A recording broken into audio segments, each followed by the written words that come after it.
Welcome to the Nickolas Natali Show, where we chat with entrepreneurs, experts, and entertainers to help you live a more fulfilling life and take your business to the next level. Today, we're chatting with Kevin Palmieri. Kevin is the CFO, founder, and co-host of Next Level University, a global top 100 self-improvement podcast with more than 1,200 episodes and 700,000 plus listens in over 140 countries. He's helped grow his podcast into a multi-six-figure business, given hundreds of speeches, trainings, coaching calls, and is a master at helping others implement holistic self-improvement approaches to better their lives. Before we dive into this episode, please leave a 5-star review on Apple Podcasts or Spotify and share this episode with a friend that you know would benefit from it. Believe it or not, your shares and reviews help me reach out to guests, which will in turn bring you more value on how to live a fulfilling life. Riddle of the week: where do fruits go on vacation? Stay tuned to the end of the episode to find out. That was the intro. Now here is the episode. Hello and welcome. This is the Nickolas Natali Show. I'm your host, Nickolas Natali. Today we have a very special guest, Kevin Palmieri. Kevin,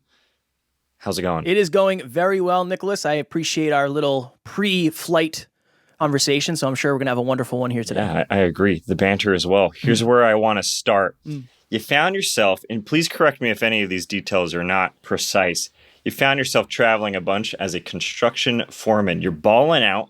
You have all the external validation you could ask for. You're shredded. You had a great job paying 6 figures, and then you did a 100-building job, which was like the largest that your company had ever done before. You had a great-looking girlfriend, even rocking the sports car.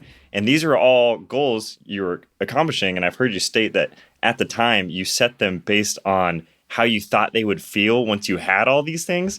How good did it feel to be you in that moment, having all those things? It's interesting because moment to moment, it doesn't feel like anything. It feels like it's normal, right? What you do eventually becomes normal, and then you try to do something greater and you make that normal too. I think I felt really good and I felt successful and I felt like I had accomplished a lot. I assumed me accomplishing all of those things would make me feel really good internally. And that just didn't. So it felt really good in terms of the accomplishment and the ego.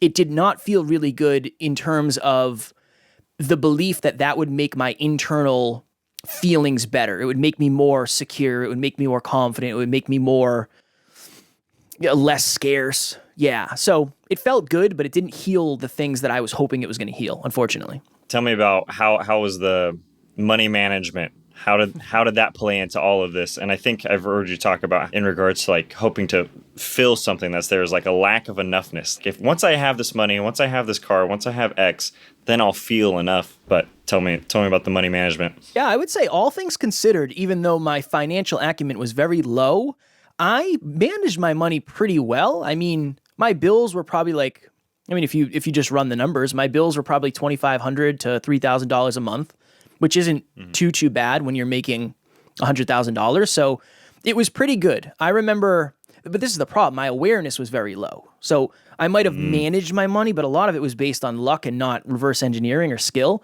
I remember texting Alan. Alan is my business partner and co-host. And I said, hey man, I have an outstanding credit card balance right now of $7,500. Should I pay it off? And he's like, yeah, of course you should pay it off. He said, how much money do you have in the bank? Yeah. And I said, $15,000. He's like, why haven't you paid it off yet? And I said, I don't know. I'm scared. Like, what happens if I don't make any more money? And he's like, dude, just pay off the credit card. So I remember, and this was early for me, I paid it off and I screenshotted it because it was Discover Card. And I sent it to Alan and he was like, strong work, man. And that was early before we were really working together. But yeah, I feel like I had pretty decent money management, all things considered, but it definitely had a long, long way to go. And I grew up in a household that didn't have a lot of money. So I believe even at a young age, I would look at people who had a Corvette and a nice house and a lot of money, and I would assume they must be feeling something that I'm not feeling. They must be happy. They must love themselves. They must feel fulfilled. They must feel proud. How could you be insecure and have all those things?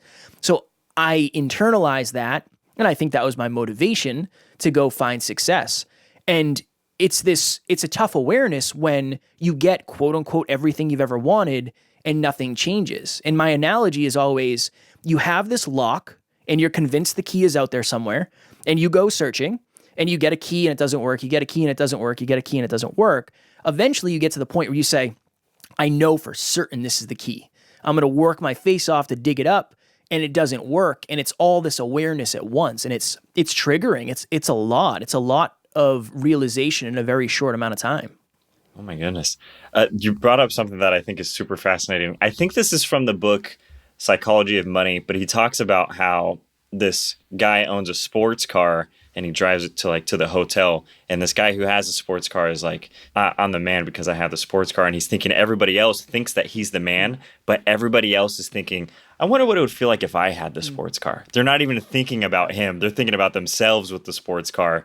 And I think that's like a great metaphor for how we view most things. It's like, how am I going to be fulfilled by this? But tell me about this level of self-awareness that came crashing upon you. And maybe it's in the breakup era, or is it what happens? When does it come flooding in, like you're saying? Yeah. So I always say part of my story, a lot of people hit rock bottom. I found out that rock bottom has a basement. So I went through a pretty difficult breakup when I was 25. My girlfriend and I lived together. We had literally just moved into a new apartment together. And 3 months later, she ended up leaving me because I was so scarce. I was so afraid of my own shadow. I was so insecure that I was trying to hold her back. I was trying to hold her back from accomplishing her goals because I was afraid I was going to be left behind. So she left me, as she should. And it was in that moment where I started to ask myself questions to raise my self-awareness. I don't think I knew what I was doing at the time, but in retrospect, I remember asking myself, Nickolas, who could love this version of Kevin? Who could really love this version of Kevin, this broken, fearful version? And I sat with that for a little bit, but that's when I said, money. I need to go make as much money as humanly possible. So that's the answer right there. That's the answer. And that didn't work, as we've already discussed. So that next year is the year that I was very financially successful. And I got to the end of the year, and it quite literally happened this way. I had my final pay stub in hand. I opened up my final pay stub. I saw the number. And then I had that moment of, okay, this is cool. This feels really good. And then 5 minutes later, it was like, but now what? Now what has to happen? In that moment, I realized that for most of my life, especially that year, I had lived unconsciously. I was sick of living unconsciously. I was sick of not knowing why. I said, what's the opposite of unconscious? Hyperconscious. And then shortly thereafter, I started a podcast called the Hyperconscious Podcast. So it was in that moment where I realized, I think I've been living my life wrong for the last 26 years. What would it look like for me to live my life correctly? And it was understanding myself at the deepest level, regardless of how uncomfortable, regardless of the pain, regardless of the truths I was going to learn, which I didn't realize how painful they might be. That was really what it was for me. So it's almost, in a way, it wasn't a super painful thing. It was quickly painful, followed by empowering, because now I knew that I can make a new decision if I wanted to. And that's really one of the moments that shifted my life for the better. That is powerful. And I also kind of want to touch on, there were some suicidal thoughts in this time as well. And I think it comes up because there are times in people's lives where they have suicidal thoughts and they think being dead is the answer, or I'd rather be dead than be alive and continue living how I'm living. And there really is this gray area of like, I don't really have clarity, and they don't have the, I don't want to say vision or the feeling of like, no, this is a moment of clarification for me to have a new step or a new way of life. They get stuck in those negative kind of thoughts. What was the big difference maker from letting those negative thoughts control you of, I'm not living how I want to live. I've lived the past 25, 26 years of my life wrong. And you know what? Maybe that's how it's going to be forever. This is it. Yeah, it's the podcast. The podcast was the difference maker. So when I started that podcast, and after I opened that check, that check, again, it was the best $100,000 I've ever made because it taught me so much, way more than the money ever could. I remember thinking after that, I'm done with this job.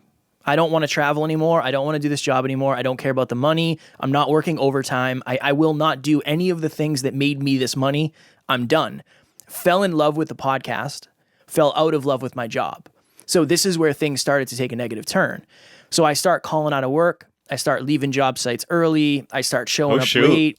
That's bold. I didn't care. It was like, yeah, I know exactly why I work so hard. Now I don't want that result. The The approach has to change. It's not logical for me to do the same thing. So that's how it started. And it just kept getting worse and worse. And I didn't care about my work. I was not the good employee that I was at the beginning. And it literally got to the point where I lived in Massachusetts with my buddy. I had a roommate. I lived with him. It was awesome. But I'd have to be in New Jersey to start a job 7 a.m. on Monday morning. I would sleep in my bed from 9 p.m. until midnight in Massachusetts, get up and drive 6 hours straight to the job site. I'd work an 8-hour day, and then I would go to the gym after because I just couldn't do another night in a hotel room. I was so miserable. It sucked. I hated it. So when I say like I was burning the candle at both ends, I was staying up for 24 hours a couple times a month. Every day. Yeah. That was pretty routine for me to work 18, 19. Like that wasn't that big of a deal for me, even though it was taking pieces away that I didn't realize. So that kept getting worse and worse. And eventually it got to the point where I woke up in a hotel room in New Jersey, 5:15, cold morning, crusty hotel room in New Jersey. Nothing against New Jersey or hotel rooms in New Jersey. And shout out New Jersey. Right. And so my alarm clock goes off. I sit up, I slide to the edge of the bed, I'm lacing up my work boots. And that morning it was like there was 10 televisions on in my head at the same time, and every single one was on a different station. One is saying, and I'm sure we've all heard these in some way, one is saying you're stuck here forever. I know you want to leave. I know this sucks. I know you don't like this anymore, but nobody likes their job. So just kind of deal with it. And you're never going to make this kind of money again. You're making a boatload of money. You're never going to make this kind of money again. If you do work up the courage to leave, what are your friends going to think? All of your friends look up to you because you make so much money. What's your family going to think? Your family is super proud of you and how far you've come. But the loudest one for me was, do you really think you're going to make this podcast thing your career? Is that really going to happen? That is like such a rare thing. There's no way. And in that moment, I had that thought of, if I took my life, I would take my problems with me. I didn't see any other way out. Now, one of the things I talk about so often that I think is very under-focused on is your community. I had somebody that I trusted, that I felt safe, that I could express my truth with, Alan. I sent Alan a message and said, hey, I'm having these thoughts, I'm having these feelings, I'm having these emotions. I feel all these ways. I don't know what to do. And he said, Kev, over the last 2 years, your awareness has changed so much, but your environments have stayed the same. I think you should change your environment. And I ended up leaving that job 3 or 4 months later and going full-time into what we're doing today. But if I didn't have the podcast already, I don't know what I would have done, because I already felt like we were making an impact. I was making an impact with the podcast. It's something I loved. I knew I was passionate. I knew there was purpose behind it. And I honestly felt like I was pretty good at it, even in the beginning. So that became the mission, is look, I'm going to leave, and now I'm going to be very broke. I'm going to be an entrepreneur who doesn't know anything about business. Alan and I partnered up together, and that was the beginning. But something interesting happened when I left my job, my mental health got infinitely better, where I had anxiety, and there's things that happened later we can talk about, but I had some anxiety, but most of that went away. My depression really, really, really went away. I think a lot of it was I was just unaligned, and I just wasn't doing what I thought I should be doing. I was living life on somebody else's standards, not my own. So it's interesting how one small shift in the grand scheme of things can make such a huge difference. Wow.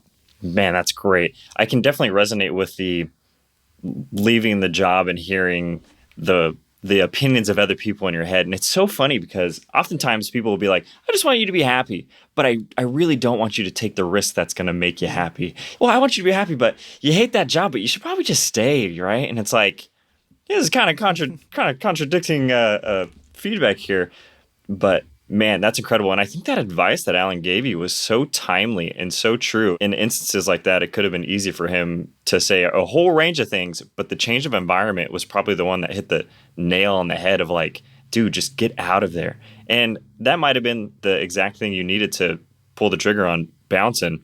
Talk to me about the anxiety that you're feeling later on. Like, what are those other things that came up once the entrepreneurship road started brewing? Yeah. So for those who don't know, which will be 99.999% of you don't know Alan, you don't know our relationship, you don't know the podcast or the business. Alan he's a visionary and he's a genius, and he is the guy who's been studying self-improvement for his whole life, and he is self-improvement. And he didn't necessarily understand the amount of pressure that I was under based on the fact that I didn't know business. I didn't understand what being an entrepreneur was. My risk tolerance was extremely low. My certainty level that I required was very high. So it was a perfect storm of many, many bad things. So we were doing the podcast thing. We weren't making any money. It was just, let's podcast, let's add value, let's work on our characters, because we understand if we're going to be successful, it's going to be us. It's going to be the character. It's going to be the competence. Invest in yourself. Do that. But eventually we got this opportunity where Brendan Burchard was having an event in Arizona. And I had never been to a self-improvement event. I didn't even know what that was. I had no idea. I knew Brendan because we had studied him, but I didn't know what it was. Giant fear of planes. I do not like large crowds, really. So those are two things there. Two. So we had a mentor who lived in Florida. He said, hey, I'm going to come to the conference with you, but fly down to Florida for a couple days. We'll hang out. We'll do some masterminding, make sure we set some intentions before we go.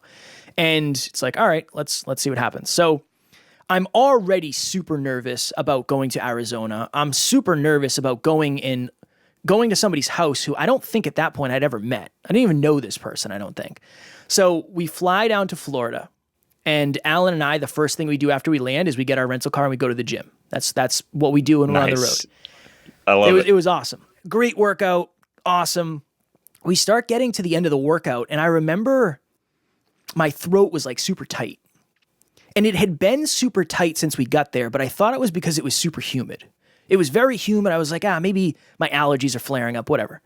So we leave the gym, we get food, and we go to the hotel. And I had an anxiety attack. And I had never had an anxiety attack before, and I didn't know what it was. So I called my mom, and I said, hey, Mom, I think I'm having an asthma attack, because I used to have really bad asthma. And she's like, no, I think if you were having an asthma attack, this is what would be happening. And I said, I don't know what's going on. I can't breathe. And I'm like freaking out. I can't breathe. I don't know what to do. Like, what do? I don't have health insurance. I can't go to the hospital. I don't have any money. What the hell am I supposed to do? So Alan went to CVS or Walgreens, and he got me like Claritin, Vicks Vapor Rub, anything we could think of that might fix this. And when he came back, I was laying flat on my back in the bed, and I put Vicks Vapor Rub on my throat because I could smell it, which meant I could still breathe. And I felt good about that.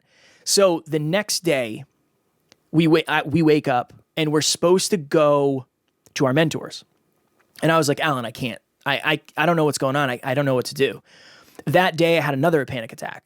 And I remember I was laying on the floor of the bathroom in the hotel, and I swear to you, Nickolas, I thought I was going to die. And I was like, well, this is it.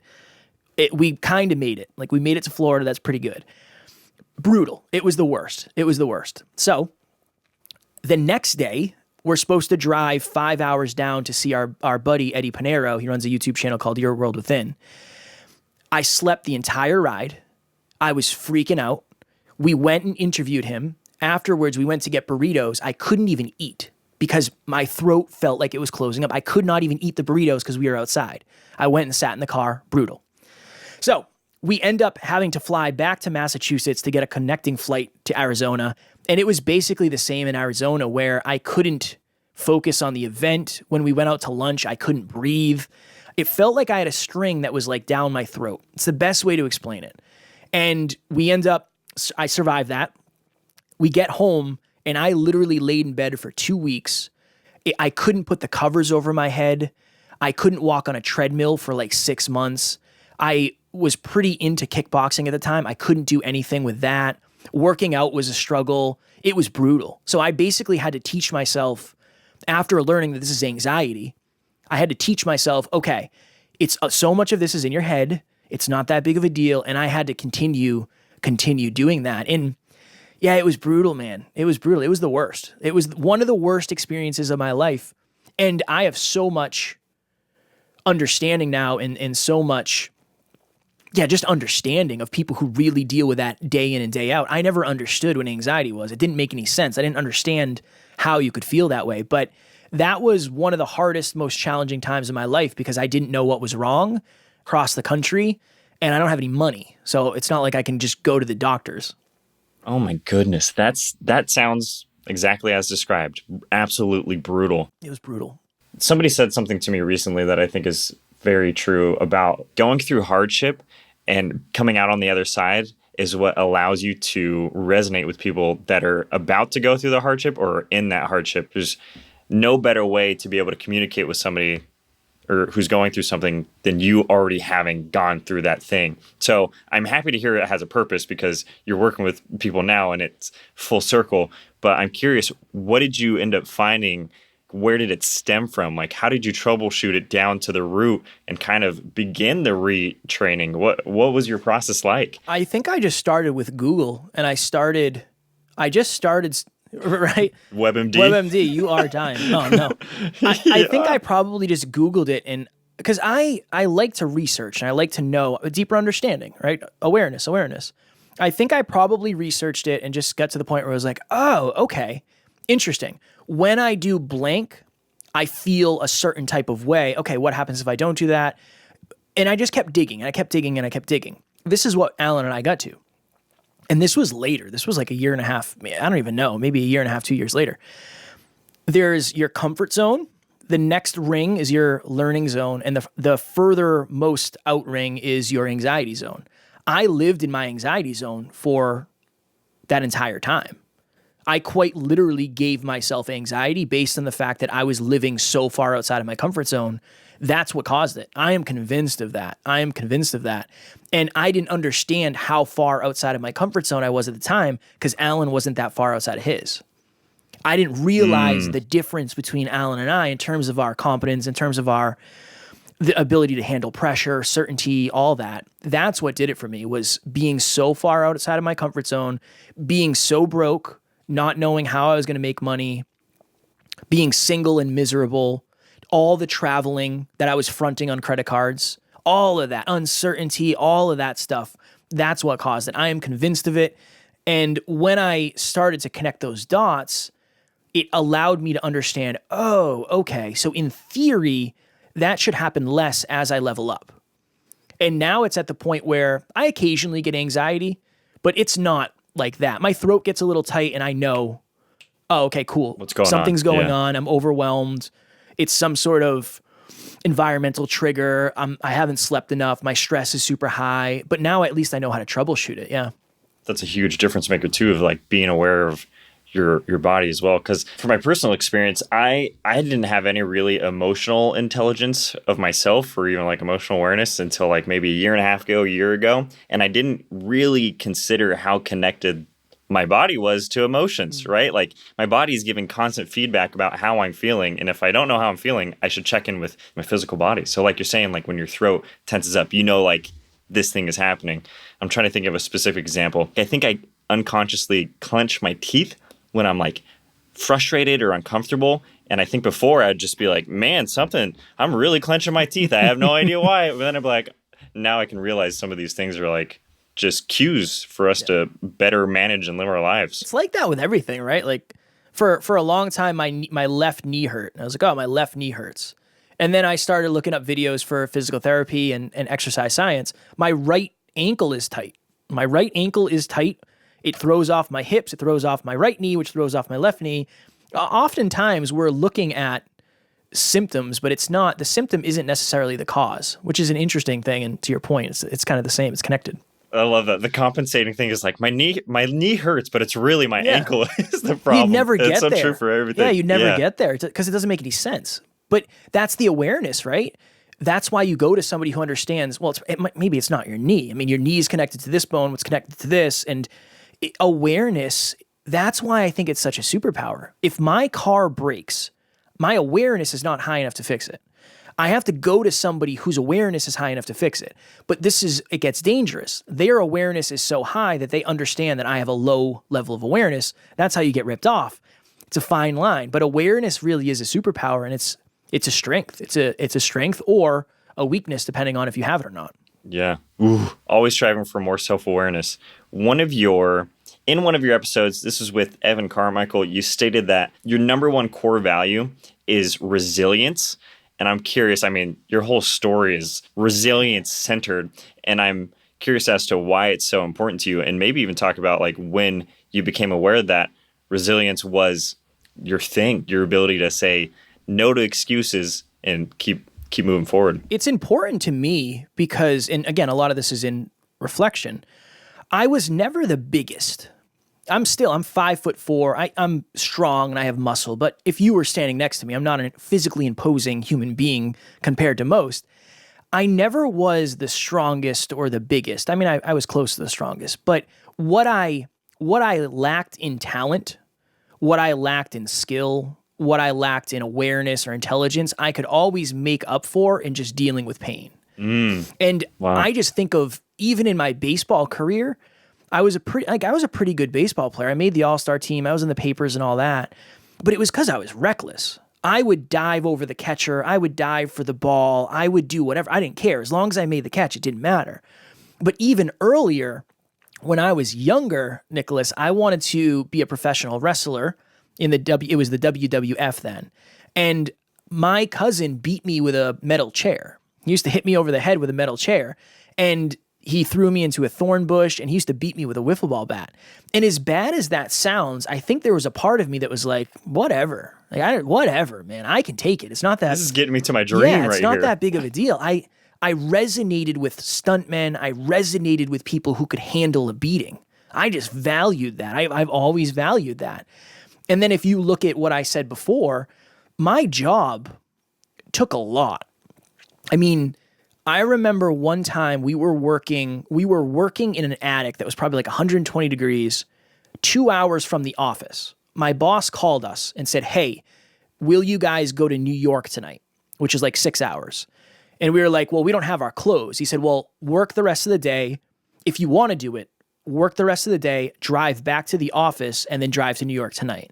So I worked an 8-hour day. I commuted for 4 hours just to get to the first job site. And then we drove another 6 hours to get to the hotel. And like, we're checking in at 1 or 2 in the morning and then getting up at 5 to work. Like, whatever. I don't care. There's money there. There's money there. So yeah, I think for me, it's an unfair advantage that I don't have elsewhere. And I believe the person who lasts the longest ultimately wins. I mean, we recorded episode 1152 yesterday. The only reason we've gotten that far is because we've just tried to stay afloat. Just stay alive, get to tomorrow. There's no way we'd be there if when times got hard, we said, I just don't feel like it today. I'd rather do this. I'd rather do that. No, I want to win. I really, really, really want to win. And that's part of my identity at this point. It's part of my identity. And in that episode, Evan calls me out and literally said, "Well, Kev, things aren't as hard as you think they are. I mean, if resilience is your thing, you got to move on to something harder. Your life's too easy then." And it's like, "All right, Evan, I see what you're doing. Come on, take it easy." So hey, take it easy. And it got to the point, like, I have never quit tattooed on my arm. So that's why I'm #NeverQuitKid. I want to be that. I want to be that because I understand that not everybody has hyperintelligence or is world-class at something. Most people aren't world-class at something when they start. But it doesn't require any amount of money for you to show up consistently and just try to grin and bear what you can. Now, obviously, don't go too far. Don't go into the anxiety zone and live there like I did. But now that allows me to work 16-hour days consistently. And it's really not that hard compared to a lot of the other stuff I've done. I'm curious your opinion on like suffering and success. It's a necessary evil. It has to happen. Is success possible without suffering? My favorite quote for this is, the level of suffering, the level of challenge, the level of truth is directly connected to the level of your goals. So if you want to change the world, you will suffer. I don't know if there's any way not to do it. I don't believe there is any way not to do it. And a good analogy, if you want to play beer league softball, not that hard, right? Go pick up a bat, find 7 friends and 8 friends, whatever, how many people play on a baseball team, and go do it. If you want to be the best baseball player in the world, you're going to have to sacrifice more. You're going to have to struggle for longer. You're going to have to suffer more. you're going to have to do things differently. So I think it depends on your goals. And I think everything does, right? If I just want to be a somewhat successful podcaster, that's it. We don't have to do anything else. Like, we're going to be fine. But we never would have got to where we are if we didn't want to be the best podcasters we could be. And that's the interesting paradox. So the journey is dictated by the goal. It all depends. Your level of suffering, your level of resistance is going to be directly correlated to the level of result that you want to achieve in the end. Hi friends, this is Nickolas, Natali, and every Friday at 6 a.m. I bring you a delicious snack of an episode to help you live a more fulfilling life and level up your business. If you are tuning in right now, consider this your sign to leave a 5-star review on Apple Podcasts or Spotify. Leave a review, screenshot it, share it to your Instagram story tagging me at Nickolas Natali so I can reshare it. Then send this episode to 2 of your friends that you know would enjoy it. All right, back to the episode. Wow, that is some food for thought right there, Kevin. That's some really good stuff, especially for those with big goals too. I've fallen in this boat before where I've made a super big goal and just kind of been moseyed about it, right? Mosey on along. And it's like, there needs to be more behind this. And especially I think it comes to your why, your purpose behind things. I've heard you say this analogy and I loved it. It was, if there's a $20 bill in a burning building, you're not going to run in. But if your daughter's in that burning building, you are going to run in. And I think that translates to exactly what you're saying. Like, is your purpose aligned with what you're doing? And if it is, are you going to go all in on it? You need necessity. I mean, there has to be some sort of necessity. I have this at my desk, $100 bill. I wasn't going to the gym as consistently as I wanted to go. I was letting myself down, hitting snooze. I'm too tired. There's too much going on. I have 18 meetings, too much.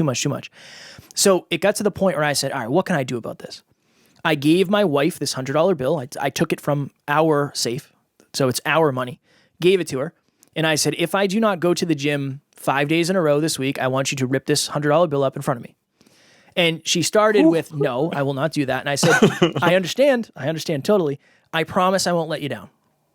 I won't let you down. I won't let us down. I promise I won't. I promise. And she said, okay, I'll do it. I went to the gym 5 times in a row, crushed it. Okay. Nice. End of the week, start a new week. I've missed 2 times this week because I didn't give her back the money. I'm telling you, the thing that we're so afraid of is what we should probably use to hold ourselves accountable. I don't want to let my wife down. It's not even about the money, really. It's about me breaking a promise to my wife. The $100, like, it's not the end of the world, right? For you, it might be a $5 bill. It might not be the end of the world. I mean, that's a coffee. But letting yourself down, letting somebody else down, you have to have some sort of accountability. And here's another quote. The discomfort of not accomplishing something must be greater than the discomfort of accomplishing it. AKA, me failing with my wife must be harder than me going to the gym every day. Going to the gym's not that hard. It's not that much of a challenge. Letting her down is 10 out of 10. Don't want to do it. Can't do it. So the fear of me failing is way greater than the discomfort of me doing the things required for success. And I think that's just the human condition. Just the human condition in a nutshell. Raise our stakes. That's what we got to do. Yeah. Raise the stakes so we actually can be propelled into action. From personal experience, I think times where I've been, I don't want to use the word desperate, but I'll say back up against the wall have been the times where I have succeeded the most. Because like you're saying, there's a necessity and there's more willpower behind things. If there's nothing at stake, nothing's going to happen. But if there's a lot at stake, things are going to get done. That's guaranteed. 100%.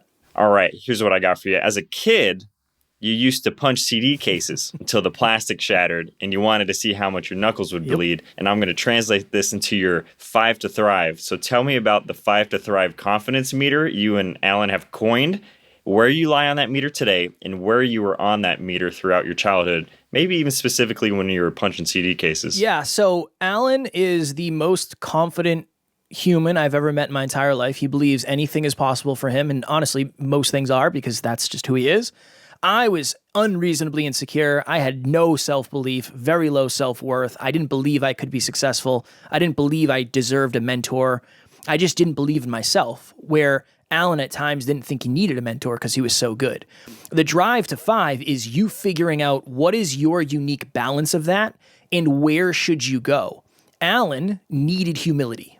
He needed to get his butt kicked in life, not physically, because that would bring him down where he's confident but humble. He understands that he knows a lot, but he doesn't know everything. I needed to stack some wins up so I could actually build up my confidence and get to the point where, oh, it's really nice here. It's nice to feel like I'm capable. It's nice to feel like I have a high level of self-belief, at least a level of belief that will propel me forward. When I was a young kid, I was angry. A lot of it was because I didn't believe in myself. I had very low self-worth. And I think it stemmed from the fact that when I was a kid, my dad left. And I think I internalized that as, I'm not good enough, I'm not smart enough, I'm not a good enough son. All the things. My dad left because of me. And I was angry. I was a very, very angry kid. And I liked it. I liked to punch things and watch my knuckles change colors and shapes. I liked that. I think for me, I was very low on the drive to 5. I started at a place of just very little self-belief. I assumed that everything I had in life was based on luck. I was a good baseball player because I was lucky 40% of the time. Not good, I was lucky. I assumed every relationship I had that was with somebody beautiful was because I was lucky. I assumed that I made all that money because I was lucky. I didn't connect that to work ethic. That was the through line of my life. So as a child, I was definitely very low on the drive to 5, low self-belief, low self-worth. Nobody would ever want to help me. I don't deserve success. It's not possible for me. Yeah, that's really where I started my life. Wow.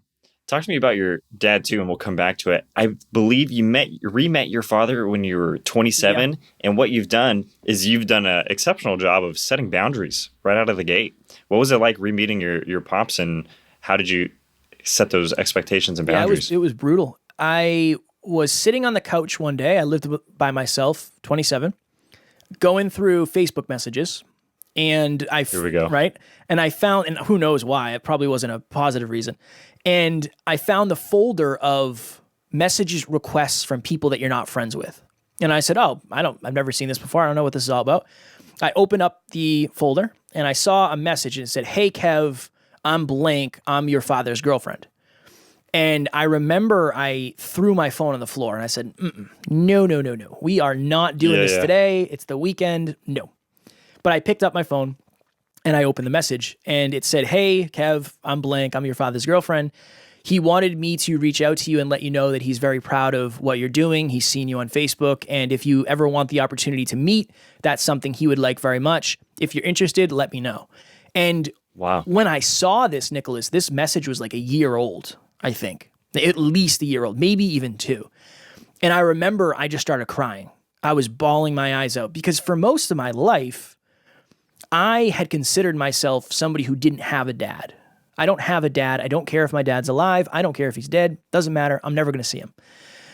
But in that moment, it's very much, oh, okay, now this is a possibility that I might actually have to face this thing that I've been pushing away for so long. So I messaged one of my friends and I told her what was going on. I said, "Yeah, I just got a message from my dad." And she said, "Are you going to go see him?" And I said, "Yeah, I think I have to.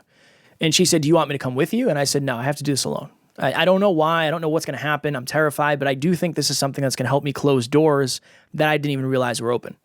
So I messaged his girlfriend back and I said, "Yeah, let's do it. This is when I'm available. I think this will probably be the best place. I think it's in between where we live based on the information you've given me. Let's do it." So I think it was a weekend.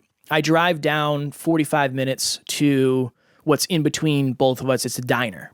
And I remember I park at the diner and I'm like, "All right, we got this. We're going to do this. We're brave. We got this. Cool." Go in, sit down. And I had this interesting moment, Nickolas, where I said, "I don't even know how I'm going to know when he gets here. I don't know what he looks like. I have no idea what this man looks like." Wow. So wow. That I probably should have done a little bit of research. But I'm sitting in a booth and it's facing one of the windows. And I saw a man walk by and I said, "Yep, that's him." Don't know how I knew. I hadn't seen a picture of him and I do not remember. I saw him when I was young, like a very, very young boy, but like it was me visiting him once or twice. He was not in my life. So he comes in, he sits down, and I remember it was just like, this is the most awkward experience of my entire life. But at one point he opened up and he started crying and we were just having a conversation, as weird of a conversation as you can imagine from somebody who's supposed to be father and son, but neither of them feel that way. And it got to the point where it was good. It was a good conversation. We were both positive. I didn't want to beat my dad up and make him feel bad. But this is the interesting that happened for me. The interesting thing that happened. I realized in that moment that this is just a man who has never worked on himself, who has a very low level of self-awareness, who probably had a very low level of ownership, and honestly has a very low level of self-improvement.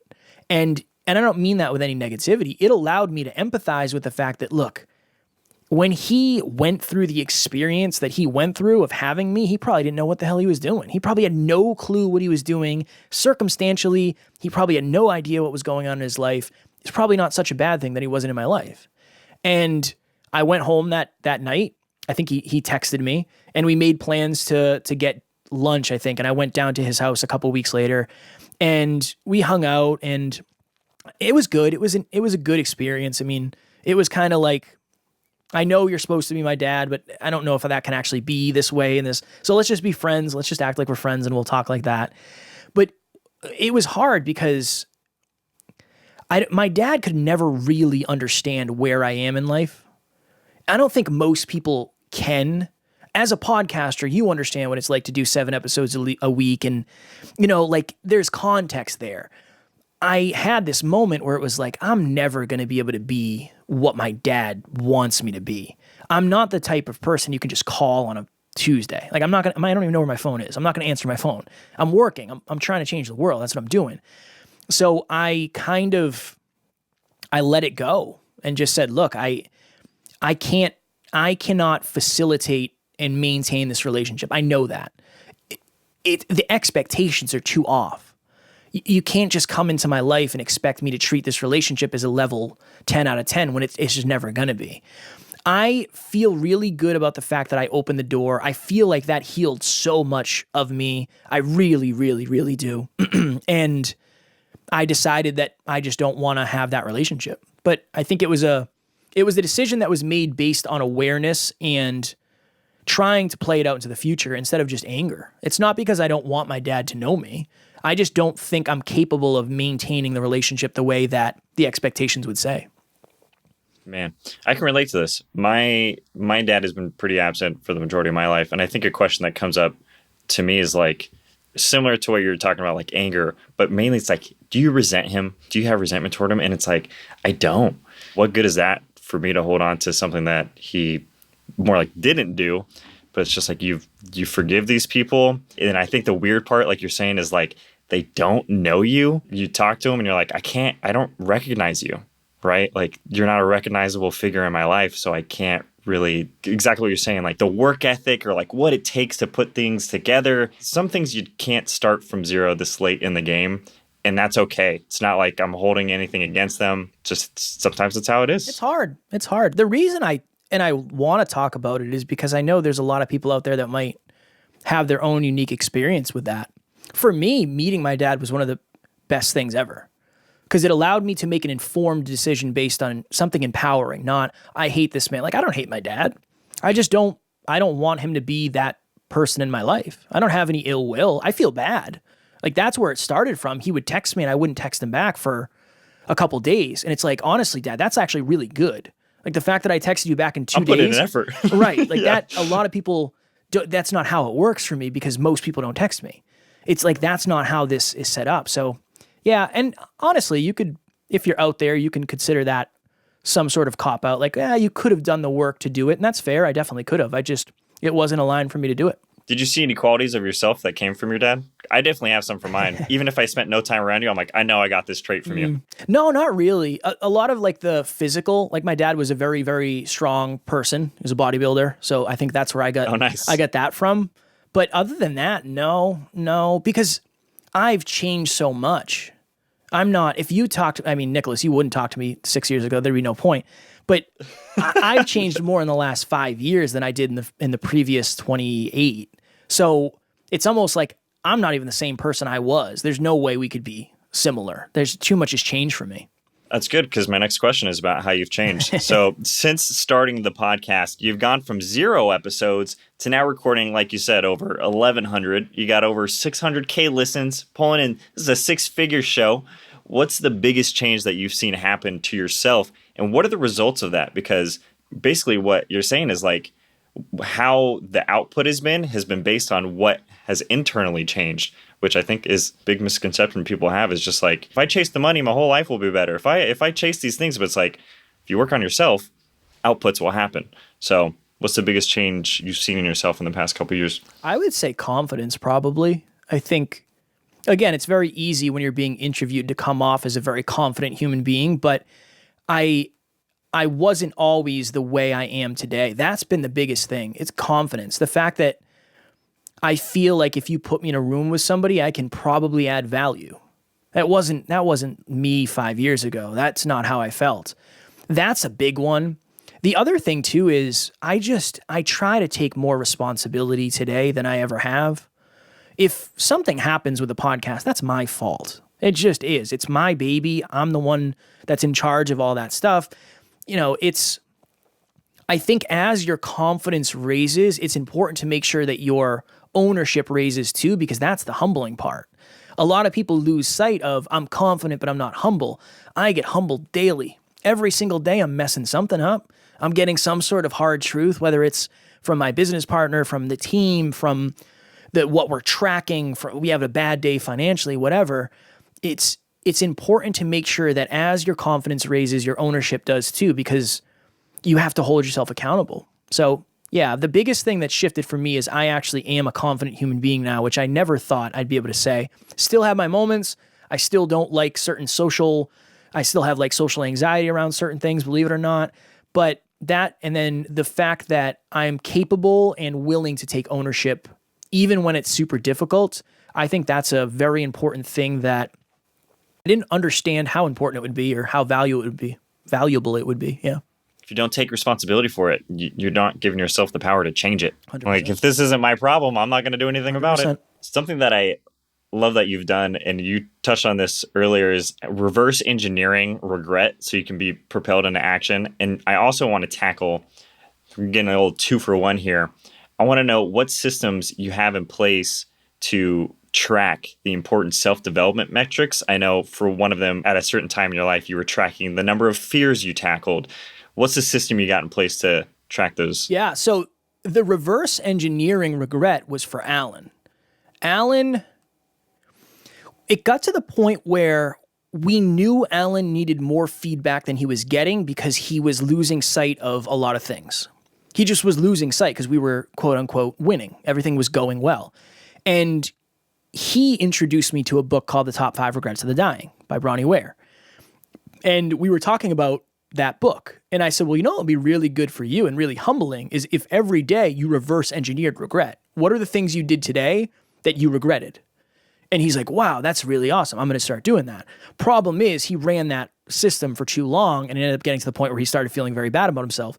So you have to be very, very, very careful about that. But again, just as an example, Alan and I did a weight loss challenge. I don't know if we talked about this in front of the scenes, behind the scenes, but we did a 10-week, 10-pound challenge.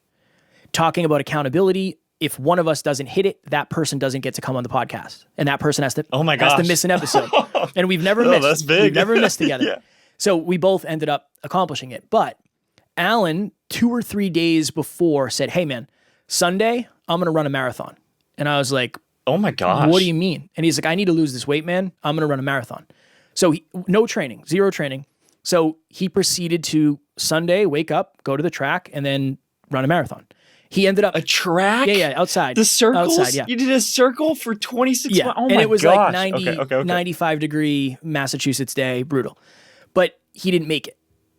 He said, I got cocky. After the half marathon, he's like, this is fine.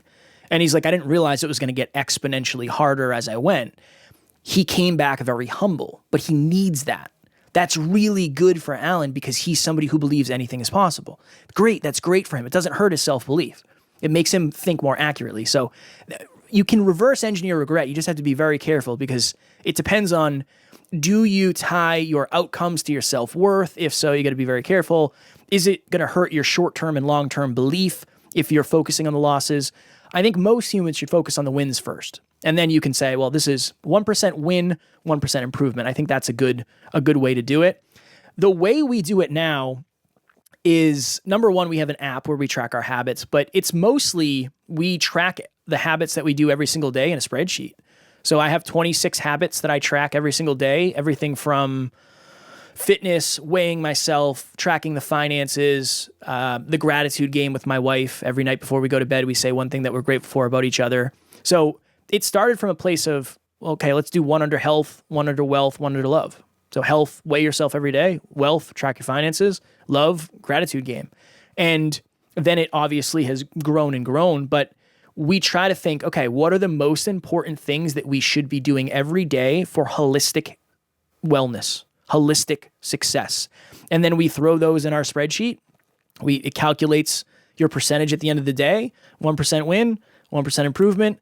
And I basically live my life in a spreadsheet now, which it seems terrible, but one of the things I believe that humans need is clarity. There is never, in the last however many years, there has not been a day when I've woken up and said, I don't know what I should do today. It doesn't happen. I just look at the list. It tells me you should post on social media. You should track the finances. You should learn for 30 minutes every single day. My excuse can't be I don't know what to do. My excuse is I just didn't do it.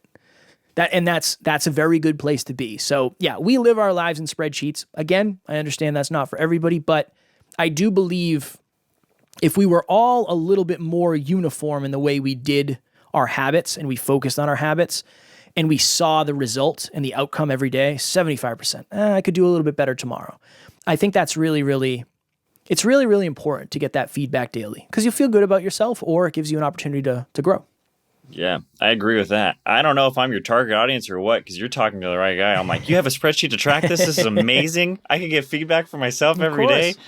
With the percentage too, yep. That's incredible. What's the app you're using as well? You're doubling down. You got two of them going on. We have an app. We actually made an app. It's called Optimal. Yeah, because Kevin, wow. Most people don't want to track in a spreadsheet. Understandable, right? Like you want to track from your cell phone. You want it to be easy. You don't have to worry about the algorithm and making the percentage. So that's something that is in. I think we've probably had it for like 6 months. It's something very, very new, but that's something that we're going to run forever too. That's great. Sheesh. Wow. I'm looking forward to checking that out. That's awesome. Thank you. I got a question in regards to some more expectations. You know, we lead our lives with expectations here. In regards to your success, what expectations do you have for yourself? I would say the number one expectation is regardless of how successful I am, I never lose sight of what it was like not to be. I don't ever want to be that guy. I do not want to be that guy. I don't like that person. That's not the type of person I want to be. So my expectations are no matter how successful I am, I don't ever use that to treat somebody in a different way. I don't want to do that. I really want a nice car. So when I go through the drive-through, it actually helps people recondition nice car, nice person. That's what I want. I understand at a deep level that the nicer the things you have are, if you're a good human being, that actually magnifies your impact. Because a lot of people have negative associations with wealth or nice things. I want to recondition that. And that's something I'm very, very, very focused on. So yeah, I don't ever want to let the success get to my head, and I don't want it to change any of my character because I understand at the end of the day, that's the only reason we are here, and we could lose it all tomorrow. I mean, this could all be gone tomorrow, so I don't want that to happen. I think I've read in one of your captions, you said something along the lines, I'm 100% going to botch it, so Please. Bear with me here. Yeah. Don't get to a place in your career where your character can't keep up. Something along those lines. Yeah. And I think that's like the perfect way of framing things. It's like you should be that guy, quote unquote, that guy. Like the person with integrity, the person that is going to give a helping hand, the person that's going to be the person that's approachable. Because I think about that too. Like there's successful people that you know will chew you out if you come up to them at the wrong time. And there's successful people that are very gracious and kind and caring and just give you that one word of encouragement that they could give you at that time and you hold on to it more. It's just be a good human. I had somebody the other day, I was supposed to be on a podcast and this person sent me an email. I don't know if it was that day. I don't remember when it was, but they said, hey, I can't make the interview today because I have something going on in my family. We're moving my father into or out of the nursing home. And Oh, wow. I said, you're good. Don't worry. Like, no stress. You're good. No stress at all. I'm sending you all the love to your family. I hope everything works out. Let me know if I can help. And this person messaged me back, and this is why it's so important. They said, now I can't wait to interview you even more than I was excited for originally. It's like, I would hope that you would treat me the same if I was going through something. Whatever. Does that mess my day up a little bit? Probably not that much. Nothing worth saying, hey, Come on. It's important. Why are you helping your dad? Right. Why'd you do that? It's important to be a good human being. I think it is. But you got to be careful, right? Because some people take advantage of that too. So there is that fine line. I did something recently it was hard for me because it feels very uncomfortable. But if you're 5 minutes late to an interview or a coaching call with me, I go. And then I just send an email and say, hey, unfortunately, I was waiting for 5 minutes. I have to move on to my next task. I'm happy to reschedule 100%, but I can't wait because I want to make sure that I'm being a kind human, but I'm not letting people walk all over me. The boundaries, you said that word earlier. I love that. Your boundaries have to be accurate for what you're doing.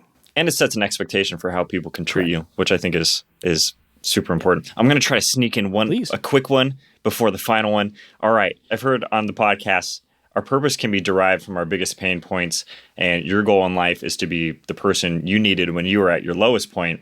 What is step one for someone who is lost, doesn't have any clarity, and lacks purpose? I would say ask yourself a couple questions. Number one, what pisses you off more than anything? Number two, what is something that you think about every single day that you don't hear enough people, quote unquote, enough people talking about? What would I find you talking about on a Friday night with your friends if nobody else was around? Those are some clarity questions where you can say, like, I'd be talking about, the environment and how I wish it was treated better. It's like, okay, that's a sign. What pisses you off? I go to the beach and there's just always litter. Okay, that's a sign, right? What is something that's not talked about enough? And I think, the planet is being talked about more than ever, which is great. But you know why it is? Because there's a bunch of people who said it's not being talked about enough. That's why it is. So those are a couple clarity questions. I think it's you reflect. You reflect into your past and think to yourself, what are some of the pain points that I've overcome? And what are the things that I want to help other people avoid? I really do believe that for many of us, we go out and we look for our purpose. We look for our passion. When in reality, it might have already happened to us. We might have already been doing it. We just didn't see the vehicle yet. And it really landed for me when I looked back. Somebody asked me that question, and I looked back and I said, well, I used to drive a truck. And when I drove a truck, I would drive for 6-8 hours a day. I'd listen to the radio all day and say, imagine if you could just talk into the microphone for a living. That'd be pretty cool. Cool. I remember when I was in high school, I bought a microphone and I used to rap into the microphone. So I've been playing with microphones for a long time. All right, that's interesting. I remember that when I was on the road, I didn't really have time for a relationship because I was never home. So at times I would have like friends with benefits. One of these friends with benefits, after we kind of broke up our situationship, she had a relationship, a very serious relationship. And she used to message me for advice. She literally would message me and say, hey, I know you study relationships. What do you think this means? And I would give her just as a friend. I don't want anything else. Like that's gone. This is what I would do. And she was very successful in her relationship. Coaching. Interesting. Okay. I've always wanted to help. I just didn't know how. That's why when podcasting was quote unquote revealed to me, I saw a sustainable, unique vehicle. So I think a lot of us know we want to impact a certain type of person in a certain type of way. We just don't know what the vehicle is. A lot of people get stuck here. I want to make the world a better place by saving the environment, especially the rivers in cities. But how do I make money doing it? And that's where it stops. Like I can never do that. I can't make any money. So I think you got to reflect and you got to sit with the fact that it's hard to go out and search for your purpose. It's for most of us, I think it's already happened. And then the other question too that you can ask is, and this is a fine line, but if you could do anything, so if I gave you $1 billion and you could do anything in the service of humanity, what would it be? And drinking margaritas on the beach does not count as service to humanity. What would it be? Because if you're willing to do it for free, there's a pretty high likelihood that it's something that you're supposed to be doing. Yeah, that's great. Those are great questions to be reflecting on. If you're listening to this right now, ask yourself those questions. Kevin, we are moving into the final question of the podcast. We've made it. But before we do, I want to acknowledge you for all that you're doing. You are an inspiring person. Listening to your guys' podcast gets me fired up. You guys are dropping wisdom bombs left and right. And I think your ability to get vulnerable and share your story, there's so much strength in that. And I think people really resonate and are able to see themselves in your shoes and be able to make a difference and lasting change. Plus, you're helping people in the coaching world change their mindset. And I think that's huge too. It's like exactly what we talked about, changing from within so you can have the life that you want. And I love that. Thank you. I appreciate that very much. Thank you. Absolutely. The final question of the podcast is, what's it mean to live a fulfilling life? To me, it is maximizing my own potential so I can impact more people. And then through the impact, I can raise my own lifestyle standard. And I believe that is fulfillment. When you get really, really good at something, so if you think of it, you have mastery, get really good. Impact as many people as humanly possible, and then profitability. From the impact you have, there's an exchange of energy and value for money. That's how a successful business should be run. I think that's how a successful life should be run as well.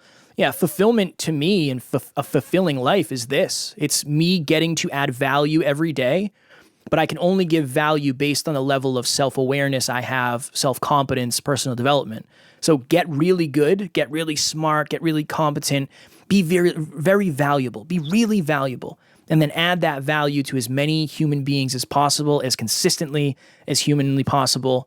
And then on the back end, you get paid in proportion to the impact that you have on the world. And it becomes this wonderful circle of life where the better you get, the more people you can help, the more money you make, and that just keeps going and going. And that's how you change the world. That's how you change the world. So that is what it is to me. It's what I'm doing now. I'm in this chair for the majority of the day, but I'm impacting people, and then I get to spend time with my wife at night, and we do, our fun, unique activities on the weekend, and that's it in a nutshell. Man, that's awesome. Bringing value to the people. I love it. Always. Value wins. That's right. Kevin, where can people connect with you on the internet? How can they say hello? I always send people to the podcast, Next Level University, all the podcast platforms, YouTube, and the best social media platform for me is Instagram. So my handle is @NeverQuitKid. Send me a message, questions, comments, podcast questions, whatever. I'm happy to answer. I don't want your money. I'm not that type of person that's like, oh, I'm not going to answer your messages if you don't give me money. If you ask me a million questions, maybe I'll say, look, we should probably hop on a call, but 9 times out of 10, that's not what happens. Yeah, love it. All those links will be in the show notes. Go say hi to Kevin, say what's up, send him your Cash App so he can charge it right away. Just kidding. Kevin, thanks for being on the show. Of course, Nickolas. This was wonderful. I appreciate you, my friend. Absolutely.